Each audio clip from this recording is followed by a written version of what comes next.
বিসমিল্লাহির রহমানির রহিম। ইসরাইল গাজারে মারিয়া তার অভ্যাস হয়ে গেছে,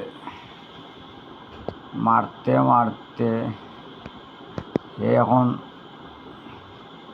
লাগিয়েছে তোমার ইরান ডে মারাত।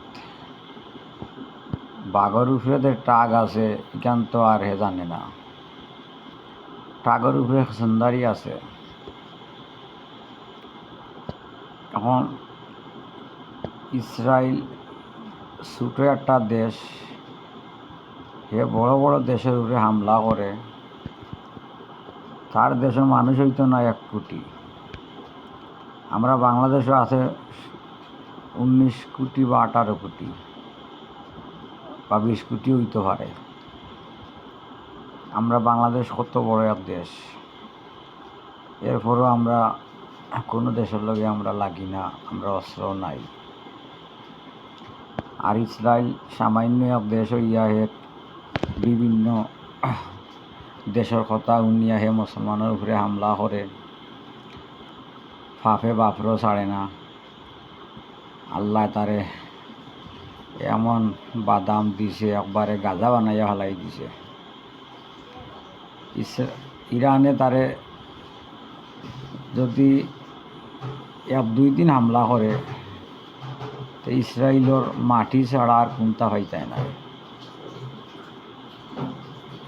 ইসরায়েলে বাদাম খাইয়া এখন হে চিন্তা করে যে আমি ফরর কথায় নাচিয়া এই আমার দেশের এই অবস্থা।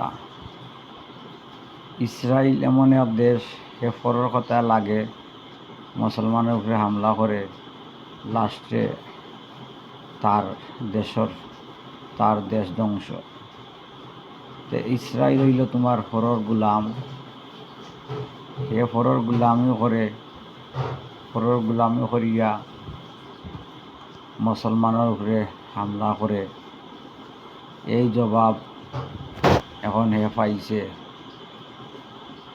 এই ইরানে তারে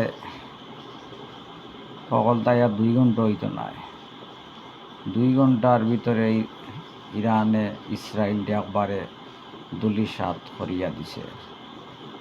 ইসরায়েলের যদি কোনো হায়া শরম থাকে তে আর কোনো দিন হে মুসলমানের উপরে আক্রমণ চালাইতো না।